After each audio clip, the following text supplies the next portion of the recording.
तर संस्कृती ही नदीसारखी असते, जी प्रवाहित असते सतत. दोन कुटुंबाचे संबंध विवाह म्हणजे बरोबर दोन व्यक्तींचे नाहीये. जे काही कुटुंब होतं त्याची प्रमुख म्हणून खऱ्या अर्थानं स्त्री होती. म्हणजे मुलाचा परिचय सुद्धा स्त्रीवरनं होत होता. त्यामुळे त्यावेळेला मातृसत्ताक पद्धती होती. हळूहळू विवाह संस्थाच जर बंद पडत चालली किंवा थांबत आली तर तो धोक्याची जास्त खरं तर इशारा आहे. तर त्यासाठी आधी आपली कुटुंब संस्था आता भक्कम करायची वेळ आली. त्याच्यावर विचार करायला लागले. बरोबर. त्याचे फायदे बाहेरच्या देशातल्या 18 वर्षाचा झालोय म्हणजे माझे काही निर्णय घ्यायला मी समर्थ आहे. बरोबर. पण त्याच वेळेला त्याची जबाबदारी घ्यायची तयारी तयारी नसते. नाहीये. इथे कुठेतरी फारकत आहे.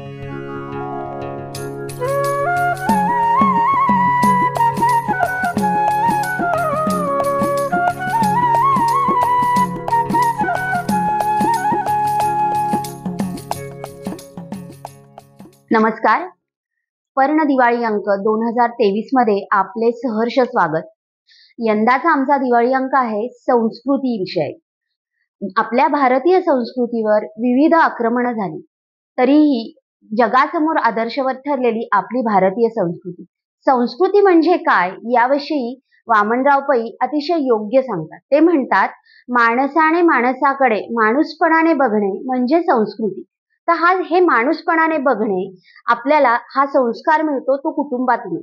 यावर्षी आम्ही कुटुंब संस्कृती या विषयाचा धांडोळा घेणार आहोत. यासाठी आपल्याला अतिशय योग्य व्यक्ती लाभलेले आहेत. सामाजिक कार्यात आपली चुणूक दाखवणाऱ्या, नानाविध संस्थांच्या मार्फत काम करणाऱ्या आणि आपल्या कीर्तनाच्या माध्यमातून जनजागृती करणाऱ्या सौ सुनीता खरे. नमस्कार सुनीताताई. नमस्कार. कुटुंब या संकल्पनेकडे तुम्ही कसे बघता? कुटुंब खूप छान विषय तर खरं तर तुम्ही निवडलाय आणि आपल्या भारतीय संस्कृतीचा मूलाधार म्हणता येईल ती म्हणजे आपली कुटुंब संस्कृती. त्यामुळे कुटुंब संस्कृती या विषयावर खूप काही बोलण्यासारखं आहे. माझ्या बघण्यापेक्षा सुद्धा माझ्या बघण्यात आलेल्या कुटुंबांवरनं मला या गोष्टीचा अभ्यास करता आला असं म्हणायला हरकत नाही. कारण आपल्याकडे म्हणजे कुटुंब संस्कृतीची सुरुवात साधारण कधी झाली असावी असा जर आपण विचार केला तर अगदी सुरुवातीला टोळीच्या स्वरूपामध्ये राहत होती माणसं आणि त्यानंतर थोडंसं पुढे म्हणजे त्यावेळेला शिकार हा एकमेव उपजीविकेचं साधन प्रत्येकाच्या होतं. पण कालांतरानं शेतीचा शोध लागला आणि तो बाईला लागला खरं सांगायचं तर. आणि त्यामुळे स्त्रीला जेव्हा शेतीचा शोध लागल्यानंतर ती थोडीशी शेतीकडे बघायला लागली आणि पुरुष जो आहे तो शिकारीसाठी बाहेर जायला लागला. अर्थातच त्याच्या मागे एक हेतू होता की बाळाचं संगोपन करणं आणि शेती करणं या दोन्ही गोष्टी तिला शक्य होत होत्या. आणि इथे कुठेतरी कुटुंब संस्कृतीला सुरुवात झाली. आणि इथे एकदा ते स्थैर्य आल्यानंतर थोडासा स्त्रीविषयीचा मालकी हक्क सुद्धा तिथे तयार झाला आणि मग कुटुंबाची रचना झाली. म्हणजे तो पुरुष आणि ती स्त्री आणि त्यांना झालेली ती मुलं अशा पद्धतीनं ते कुटुंब एकत्र राहू लागले. असं सगळीकडेच चित्र साधारणपणे या पद्धतीचं दिसतं. तुम्ही म्हणाला तसं की पुरुष आणि स्त्री किंवा ती रचना निर्माण, तर या रचनेचाच पुढे परिपाक पितृसत्ताक आणि मातृसत्ताक असा होत गेला असावा का? तुम्हाला काय वाटतं याविषयी? आता आपल्याला सगळीकडे असं ऐकायला मिळतं की भारतीय संस्कृती ही पितृसत्ताक पद्धती आहे. पण खरं अगदी थोडासा आपण इतिहासाचा किंवा पुराण कथांचा अभ्यास केला तर आपल्याला चांगलं लक्षात येईल की या काळामधली जे काही कुटुंब होतं त्याची प्रमुख म्हणून खऱ्या अर्थानं स्त्री होती. म्हणजे मुलाचा परिचय सुद्धा स्त्रीवरनं होत होता. त्यामुळे त्यावेळेला मातृसत्ताक पद्धती होती. म्हणजे कौंतेय हे अर्जुनाचं नाव किंवा आईवरनं मूल ओळखलं जात होतं. त्यामुळे अशा पद्धतीनं जर बघितलं आपण तर स्त्री ही फार महत्वाचं तिचं स्थान होतं. आणि त्या काळातल्या स्त्रियांचं जर आपण बघितलं तर ते जसं कुटुंब सांभाळणं किंवा मुलांचं संगोपन करणं त्याचबरोबर राज्यकारभारामध्ये त्यांचा सहभाग होता. त्याही पलीकडे जाऊन बऱ्याचदा युद्धामध्ये सुद्धा अनेक स्त्रियांचा सहभाग आपल्याला दिसतो. त्यामुळे असं मातृसत्ताक पितृसत्ताक पद्धती असं मला नाही वाटत की ते आपल्यावरती ब्लेम असावा की तो पितृसत्ताक पद्धती आहे. मातृसत्ताक पद्धती होती आपल्याकडे. काळानुरूप बदल होतो तीच संस्कृती. कारण मुळामध्ये तुम्ही जो विषय घेतलाय तर संस्कृती ही नदीसारखी असते जी प्रवाहित असते सतत. तिच्यामध्ये थोडे थोडे थोडे थोडे काळानुरूप बदल होणंच अपेक्षित असतं ती संस्कृती जिवंत राहायची असेल तर. त्यामुळे कदाचित तो पुढे थोडा बदल होत गेला आणि थोडंसं पुरुषांकडे त्याचं कर्तृत्व गेलं आणि मग ती पितृसत्ताक पद्धती आहे असं आपल्याला वाटायला लागलं. बरोबर. पण मग या सगळ्या ट्रान्झिशन पिरियडमध्ये कुटुंब प्रमुख ही संकल्पना किंवा हे या कॉन्सेप्ट कशी बदलत गेली असंही म्हणजे तुम्ही आता म्हटलं की मातृसत्ताकच खरं तर होती. होती. पण या आमच्या पिढीपर्यंत येताना मातृसत्ताक असं दिसलं नाही दिसलं नाही. किंवा काय तर हा ट्रान्झिशन कसा झाला मला मुळातच? वाटतंय प्रश्नातच थोडंसं की तो बदल जो होत गेला ना, तर आता आपण म्हटलं तसं की अगदी सुरुवातीला पाहिलं की शेती किंवा कृषी प्रधान संस्कृती म्हणजे जास्तीत जास्त मंडळी शेती तीच त्यांची उपजीविका. बरोबर. थोड्याफार कालखंडानंतर की थोडं युद्ध, क्षत्रियांचं काम आणि अशा सगळ्या परिस्थितीमध्ये पुरुष ज्या वेळेला घराच्या बाहेर जास्त काळ राहायला लागला, तेव्हा स्त्रीची सत्ता तिथे होती. ओके. पण त्याच्या पुढच्या काळामध्ये की ह्या संरक्षणाची आणि ह्याची काही त्या प्रमाणात गरज राहिली नाही. त्यावेळेला पुरुष काही कारणांनी बाहेर जायला लागला आणि स्त्री घरात आहे पुन्हा. म्हणजे जे सुरुवातीला होतं ते पुन्हा एकदा तीच स्थिती आली. बरोबर. तर त्यामुळे मला वाटतं अशी स्थित्यंतर वारंवार होत गेली. ओके. आणि आज आता आपण बघितलं तर खरं तर स्त्री आणि पुरुष दोघंही बाहेर जात आहेत. बरोबर. त्यामुळे त्यांची दोघांची तितकीच सत्ता त्या कुटुंबावरती आहे असं म्हणायला हरकत नाही. याच अनुषंगाने एक छोटासा की अजूनही आर्थिक ज्यांचं प्राबल्य आहे त्याच्याकडे आपण संस्था किंवा ती सत्ता असं म्हणतो. तर थोडंसं तुम्हाला वाटतं का की याच्यातही कुठेतरी आर्थिक हे जुळलेलं असावं? म्हणजे आर्थिककरण की म्हणजे पूर्वी जसं शेती हा मुख्य व्यवसाय. मुख्य व्यवसाय होता. बरोबर. मला वाटतंय की आणखी एक प्रश्न त्या अंतर्गत आहे का? हो. की विभक्त कुटुंब पद्धती आणि एकत्र कुटुंब पद्धती. कारण तो आताचा खूप ज्वलंत असा चर्चेचा विषय आहे. मला वाटतंय की ज्या वेळेला शेती सारखंच उपजीविकेचं साधन होतं पुन्हा आपण त्याच विषयावर की तेव्हा सगळी मंडळी एकत्र होती. कारण घरातली 2, 3, 4 जे काही भावंड होती पिढ्यांमधली वेगवेगळ्या मंडळींचा व्यवसाय एकच होता. थोडंसं आणखीन पुढे आपण बघितलं की व्यवसाय बदलले. पण ज्याला आपण वडिलोपार्जित व्यवसाय म्हणतो, अशा पद्धतीचेच व्यवसाय प्रत्येक कुटुंबात होते. त्यामुळे सोनाराच्या घरातली सगळी मुलं सोनाराचाच व्यवसाय करत होते.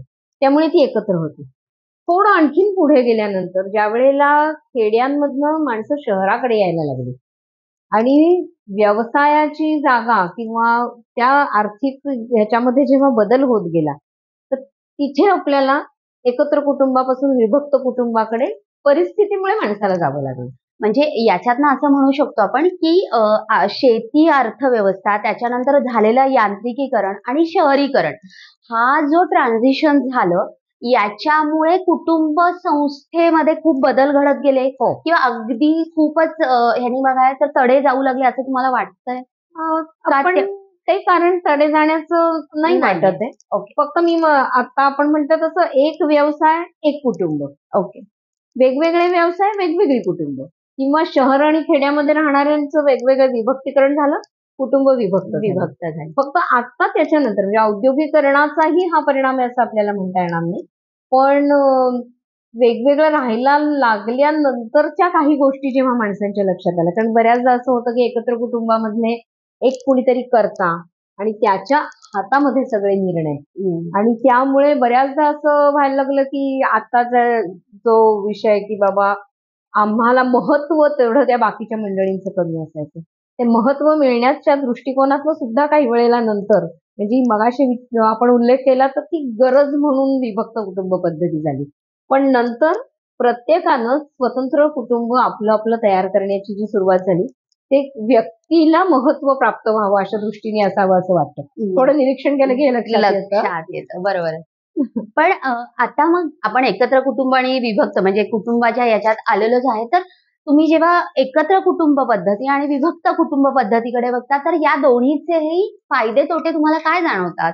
फायदे दोन्हीकडेही फायदे आहेत, काही फायदे आहेत, काही तोटे आहेत. खरे. तर एकत्र कुटुंब अगदी अलीकडेपर्यंत आम्हीच अगदी जवळनं बघितलेलं आहे. तर ज्या वेळेला आपण महिलांच्या दृष्टीनं विचार केला की घरामध्ये अनेक जणी असतात, पण तेवढंच ते काम पण डिव्हाइड होतं.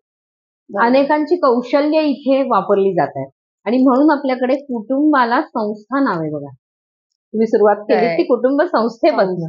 संस्थेमध्ये वेगवेगळ्या विचारांची वेगवेगळ्या व्यक्तिमत्वांचं एकत्र येणं असतं आणि त्यामुळे त्या सगळ्या जर कुटुंबातल्या वेगवेगळ्या व्यक्तींच्या गुणांचं एकत्रीकरण केलं तर अख्ख्या कुटुंबाला एक वेगळं स्वरूप प्राप्त होतं आणि तो एक खूप मोठा फायदा असतो.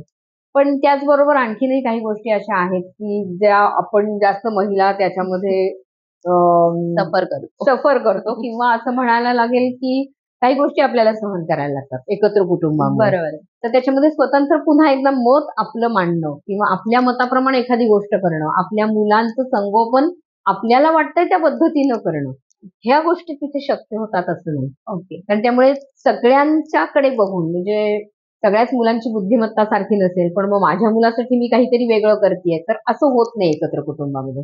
जे काही असेल तर ते सगळ्यांना सारखं मिळतं. बरोबर. पूर्वी मला आठवतंय की एखाद्या घरामध्ये एखादा विवाहाचा प्रसंग असेल तर एकच तागा आणला जायचा आणि त्या ताग्यामध्ये घरातल्या 15-20 जी काही भावंड असतील सगळ्यांचे कपडे शिवले जायचे. बरोबर आहे. त्याच्यामध्ये आवड, त्यातला काही चॉईस वगैरे आत्ताच्या मुलांच्या भाषेमध्ये हा कुणालाही नसायचा.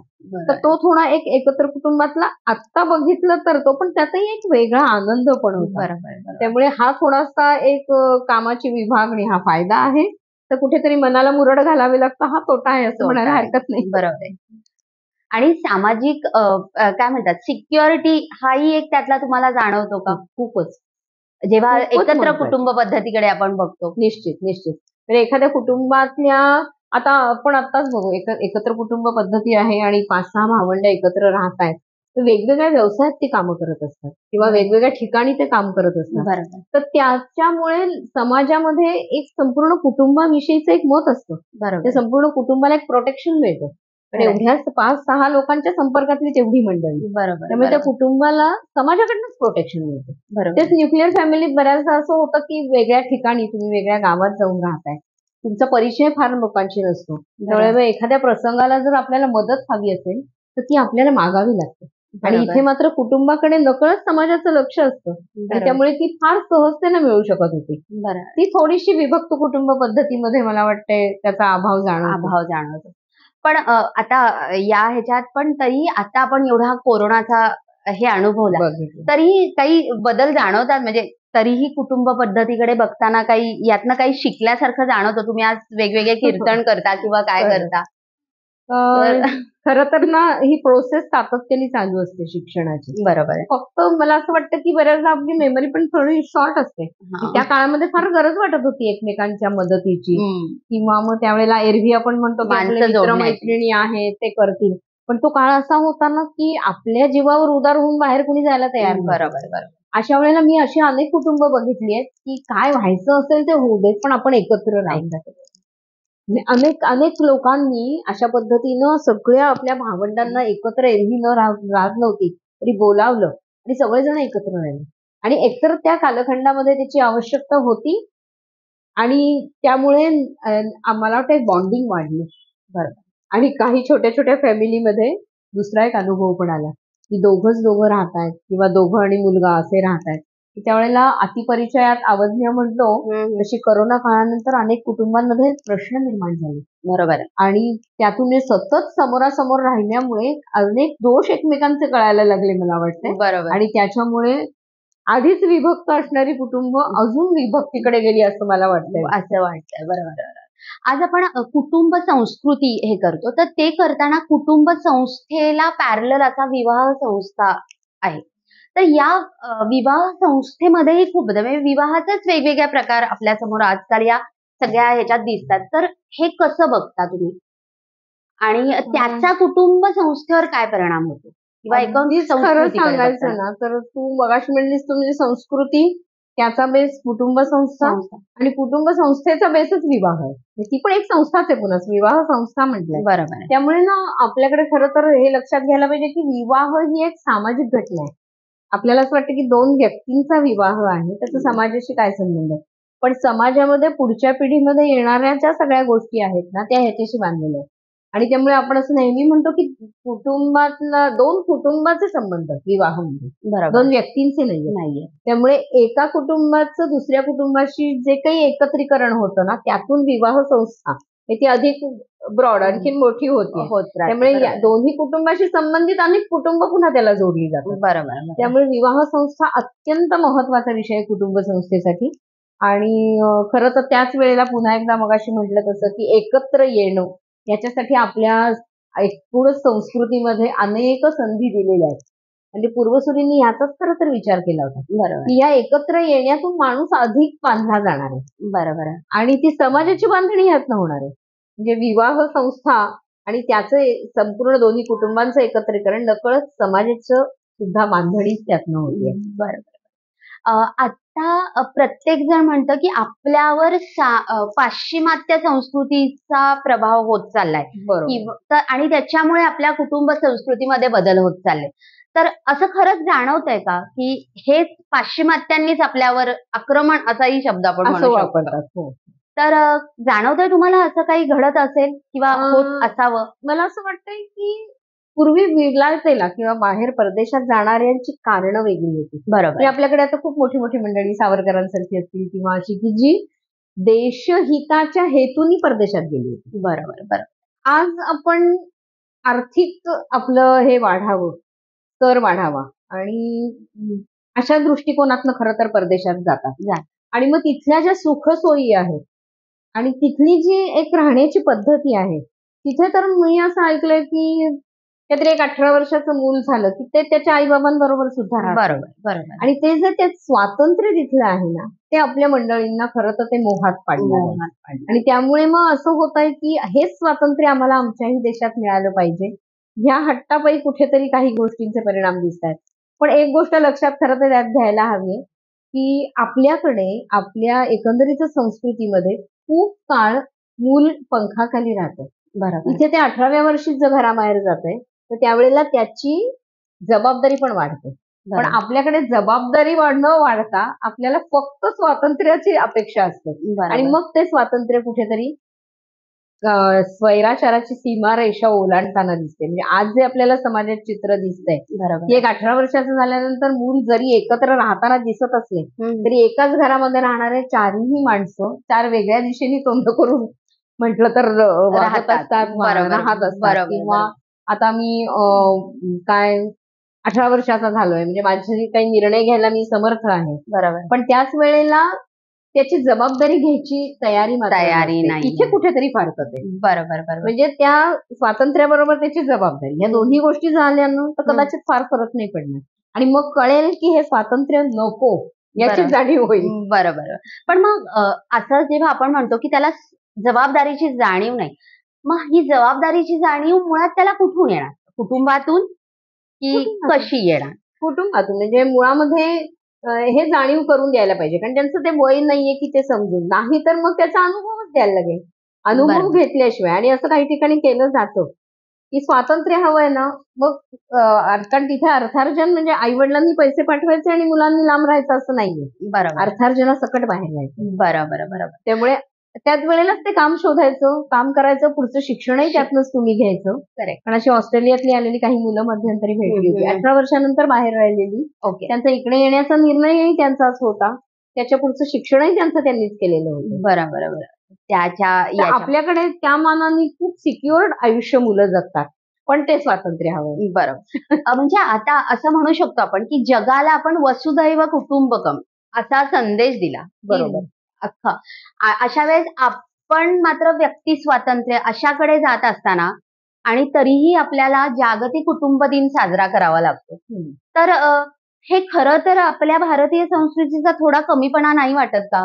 की आपण का जागतिक कुटुंब दिन ज्यांनी कुटुंब ही कॉन्सेप्टच जगाला दिली?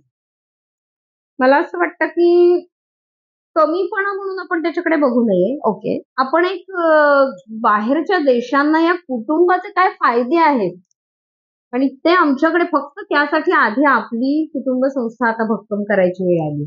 त्याच्यावर विचार करायला लागेल. बरोबर. त्याचे फायदे बाहेरच्या देशातल्या म्हणजे योग दिवसासारखंच आहे. योगाचे फायदे ज्या वेळेला कळले तेव्हा ते जगाला सांगायला आपण गेलो. बरोबर कुटुंब संस्थेचे फायदे आपल्याला कळले म्हणून आपण ते जगाला सांगायला जाऊ. पण पण तत्पूर्वी त्याचे फायदे खरोखरच आपल्याला समजलेत का? आत्ताच्या पिढीला ते मान्य आहेत का? आणि ते त्यांना पुन्हा पुन्हा सांगणं किंवा त्याचे फायदे त्यांना दाखवून देणं याची आवश्यकता आहे. बरोबर पण मग यासाठी आजच्या पिढीला आपण काय संदेश देऊ शकतो की कुटुंब संस्था किंवा कुटुंब संस्कृतीच आपलं मूळ आहे. म्हणजे बरोबर. आपण कितीही जगात सगळीकडे जाऊ आपलं स्वतःचं करिअर घडवू किंवा सगळं करू, पण कुटुंब हाच आपला मूळ पाया आहे. तर तुम्ही काय सांगाल या सगळ्यात? मला असं वाटतं की मुळामध्ये भावनिक स्तरावरती एकत्र येण्यासाठी किंवा एकत्र राहिल्याने ती कुटुंबाचं जे काही ज्याला आपण संरक्षण म्हणतो किंवा ह्या गोष्टीचा फील त्याला येऊ शकतो. ज्या वेळेला निर्णय घेणं हे तुलनेने सोपं आहे, ते निभावणं अवघड आहे. तर ते निर्णय घेण्यासाठी ती परिपक्वता पाहिजे ना, ती कुटुंबाकडनं मिळाली पाहिजे. बरोबर. आणि ती जर मिळाली तर मला वाटते कदाचित थोडेसे बदल होऊन, जसं आता आपण स्वीकारलं की एकत्र कुटुंब आज म्हटलं की आपण त्या पद्धतीने राहायचंय तर ते शक्य नाहीये. बरोबर. कारण सगळी भावंड वेगवेगळ्या व्यवसायात आहेत, वेगवेगळ्या ठिकाणी राहत आहेत, तर ती विभक्तच राहणार. पण त्या असलेल्या कुटुंबामधलं सुद्धा एकमेकांविषयीचे जे बॉन्डिंग आहे, तर ते मला वाटतं ही जबाबदारी फार मोठी आई वडिलांची आहे. त्यांचं एकमेकांच्या विषयी आणि मुलाविषयी असणारं बॉन्डिंग आणि त्याहीपेक्षा पलीकडे जाऊन वेळोवेळी त्याला त्याच्या कर्तव्याची पण जाणीव करून देणं, ह्या सगळ्या गोष्टी जर झाल्या तर कदाचित ते कुटुंब बांधलेलं राहील आणि कुटुंबाचं महत्व पण त्याला पटेल. बरोबर बरोबर. अशासाठी कुटुंब अत्यंत आवश्यक आहे. कुटुंब आपल्या संस्कृतीचाच पाया आहे आणि तो ढासळेल असं आता एक विधान विवाह संस्थेच्याच आपल्या एका ह्यांनी केलं की आता हळूहळू विवाह संस्थाच जर बंद पडत चालली किंवा थांबत आली तर तो धोक्याची जास्त खरं तर इशारा आहे. मग त्याच्यावरती काम करण्याची मला वाटते आता जास्त आवश्यकता आहे की जेणेकरून कुटुंब एकत्र म्हणण्यापेक्षा सुद्धा त्यांच्यामधलं त्यांना त्या संस्थेचं महत्व पटेल दुनियामध्ये. कुटुंबामधून आपल्याला अनेक वेगवेगळ्या कलांचाही अनुभव येत असतो. तर कुटुंब आणि कला याविषयी सांगा. मला वाटतंय की समृद्ध व्यक्तिमत्व व्हायचं असेल ना तर एकत्र कुटुंब पद्धतीमध्ये ते उत्तम होऊ शकतं. कारण घरामध्ये इतक्या वेगवेगळ्या मगाशी म्हटलं तसं जसे स्वभाव वेगळे असतात ना तसे कलागुण पण वेगवेगळे घेऊन मंडळी एकत्र आलेली असतात आणि त्यामुळे काय होतं की नकळत ते संस्कार मुलांवर होत जातात.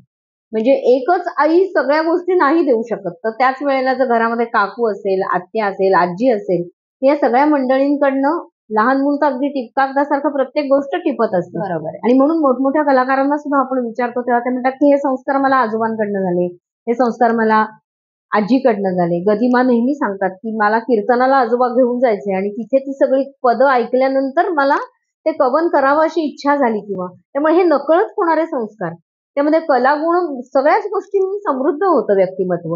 आणि त्यामुळे मला वाटतं आताच्या मुलांना आपल्याला या सगळ्या गोष्टी विकत द्याव्या लागतात, ज्या पूर्वी अगदी सहजतेनं मिळत होत्या आणि ते सहज ती मुलं ते उचलत होती.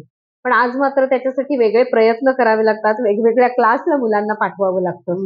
तेव्हा ते व्यक्तिमत्व थोडंफार प्रमाणात. पण इथे जर कायमस्वरूपी एखादा कलाकार घरात असेल किंवा कोणत्याही विषयावरची माहिती ही ज्याला आपण एन्सायक्लोपीडिया सारखं कुठले पुस्तक न उघडता घरातल्या कुठल्या ना कुठल्या माणसाला त्याची माहिती होती. आणि त्यामुळे तो एक फायदा आहे. आणखी एक विषय मला सांगावासा वाटतो याच्यामध्ये की आज वयात आलेली मुलं किंवा वयात आलेल्या मुली अगदी मुली तरी खूप क्लोज असतात आईला. आई त्यांच्याशी सतत संवाद साधत असते, काही गोष्टींची माहिती त्यांना देते, शाळांमधनं काही गोष्टी कळतात. पण मुलांच्या बाबतीत मला खरंच खूप वाईट वाटलं की मुलांना ना ह्या सगळ्या गोष्टी आता तेवढ्या सहजतेनं मिळत नाहीये. म्हणजे पौगंडावस्थेमध्ये ज्या गोष्टीची नेमक्या शब्दात माहिती व्हायला पाहिजे चुकीच्या पद्धतीनं आज त्यांना ते कळतं. कारण असं म्हणतात की आता त्याला विचारायला कोणी वाली नाही घरामध्ये, आई हे सांगू शकत नाही काही वेळेला मोकळेपणाने आणि वडील आणि मुलगा यांचं ट्युनिंग जर तितकं नसेल ना जमलेलं व्यवस्थित तर कदाचित ह्या गोष्टी वडिलांकडनंही पोहोचत नाही. पण हेच जर एकत्र कुटुंबामध्ये पूर्वी 2-3 वर्षाच्या फरकाने एखादा मामा, काका ही मंडळी घरात असायची आणि नकळत या गोष्टींविषयी बोललं जायचं.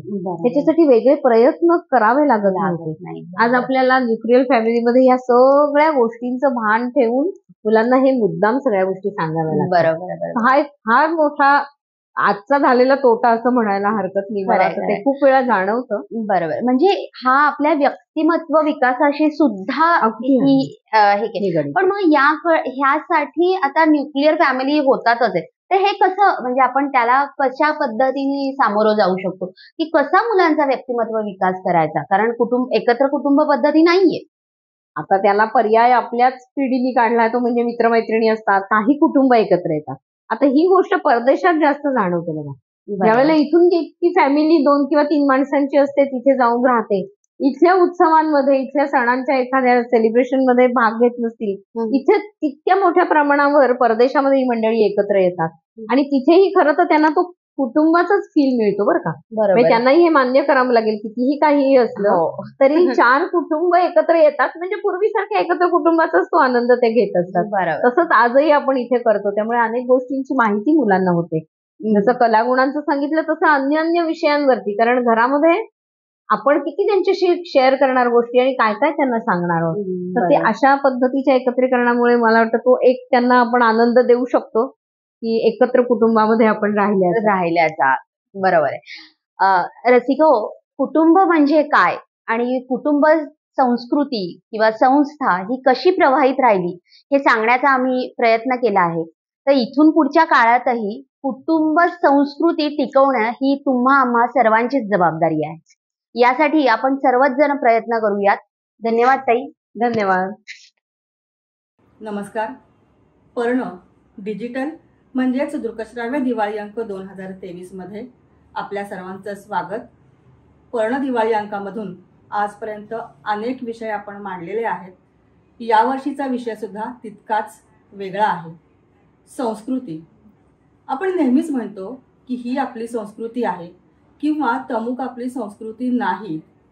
येणाऱ्या नवीन पिढीला संस्कृती म्हणजे काय याची माहिती व्हावी यासाठी या विषयाचा वेध घेण्याचं आम्ही ठरवलं.